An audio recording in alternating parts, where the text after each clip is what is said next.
ата энеге таарыныч жөнүндө бул дагы аябай чоң тема.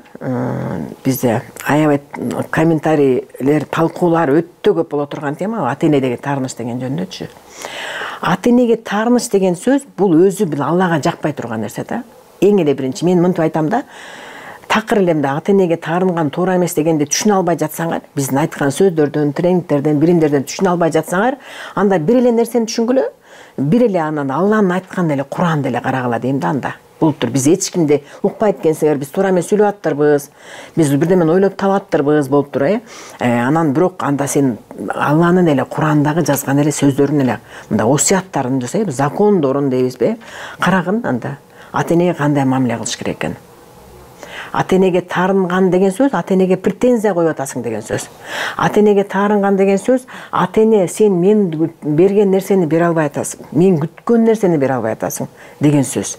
Же мен ойлогондой ата эне болгон жериң жок деген сөз да. Анан бирок Алланын алдына барганда, биз Алланын алдына жооп беребиз да бардыгыбыз, Алланын алдына барганда биз айтып түшүндүрүп бере албайбыз да. Мен ата энем соккон, мени тилдеген, урушкан, мен ошон үчүн жаман көргөм. Ал деген мен кечиримимди татыктуу эмес. Ал абдан начар адам. Ал киши эмес. Ал ата эне эмес деген сыяктуу. Анан бирок андай бизде сурак болбойт да. Ошону терең түшүнүшүбүз керек да. Демек, ата энеге таарынуу бул Алланын алдындагы биздин өзүбүздүн баягы закондорду бузуу деген сөз да. Бузуу. Башкача түшүндүрмөсү жок мунунчу. Биз айтып атабыз баягы ата энеге таарынуу бул сиздин материалдык жактан да блокторуңузду, мисалы үчүн атага таарынуу бул акча жактан сиз кыйналып каласыз. Атага таарынуу бул ийгилик деген жок болот, бул оомат деген жок болот, дөөлөт деген жок болот. Ата энеге таарынуу бул коомдогу сиздин ордуңуз, статусуңуз, сиздин коомдогу алган ордуңуз, мына ушул жанаң ата жак жооп берет да. Демек, атага таарынч болгондо сизде канча нерсени сактап калып атасыз, өзүңүз деле ойлоп атасыз, өзүн сага тиешелүү жакты айтып атабыз да. Бирок ал сизге кереги жок болсо, аны сиз кабыл алгыңыз келбесе, анда түшүнө албасаңыз, анда сизге түптүз эле айталык момундай, сиз только Кудайдан гана коркуңуз.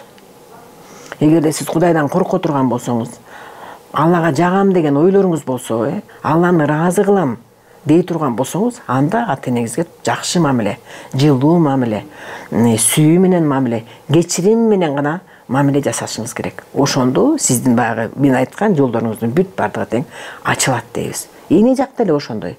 Энеге таарыныч болгондо, анда бул материалдык да, бул бизге көзгө көрүнгөн нерселер менен байланыштуу да. Бул үй ала албай атсак, эгерде биз квартира сатып ала албай атсак, машина ала албай жатсак, жерде жашап турган мындай көзгө көрүнгөн нерселерге биз жете албай жатсак, максатыбызга жете албай жатсак, анда ал сиздин апаңыз менен болгон жагыңыз менен байланыштуу.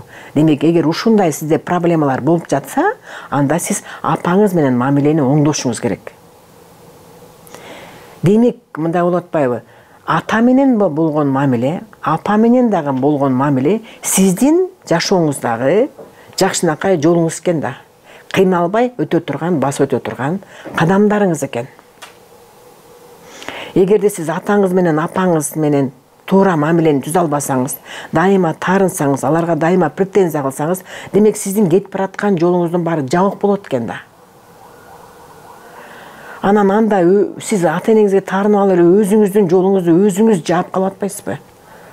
Сизге ошол керек болсо, ошол сизге жашооңузга сизге ылайыктуу болуп атса, анда ошентип жашай бериңиз. Жок, мен өзүмдүн жашоомдо проблемамды жеңилдетким келет. Алла айткандай кылгым келет. Жакшынакай ийгиликтерге жетишким келет дей турган болсоңуз, сизде башка тандоо жок. Сизде тандоо жок. Мында ата энемди менен мамиле түзбөй эле, аларды кечирбей эле, сону жашап кетем дейп турган болсоңуз, анда жаңылышасыз. Анда сиз кыйналып каласыз. Себеби өзүнүн жашоонун өзүнүн закондору бар. Ал закондорду аткарбасак, биз анда мындай убакытта кетирип жиберебиз, энергиябызды кетирип жиберебиз. Анан баягы жакшы жашоону дагы өткөрүп жиберебиз. Кыйналып калабыз да. Ошондуктан сизде мындай айткым келет да, азыр ким ушу ата энеси менен мамиле түзө албай жатса, анан өзүнүн принциптерин коюп алып эле, мындай өзүнүн эле бир өзүнүн принциптерин эле мындай бир жакшы деп, туура деп, өзүнүн жашап жаткан ишин туура деп эле баягы кыргызча айтканда жанагы сүзүп эле өзүнүн оюн айтып кете берсе, анда мындай сиз туура эмес жолду тандап алыптырсыз деп айткым келет да. Ошондуктан ал закондор бизге көзгө көрүнбөгөн закондор, алар аябай өтө күчтүү. Алар бизден сурабайт, өзүнүн закондордун, өзүнүн баягы закондор өзү иштей берет да. Ошондуктан ал закондорду мен өзүм жакты көздөй буруп, анан мен башкача кылып өзгөртө алам. Ата энем жок эле, ата энемдин кечирими жок эле, батасы жок эле, өзүм эле кетем аны дей турган болсоңуздар, анда туура эмес жолду тандап алдыңыздар деп айтам да.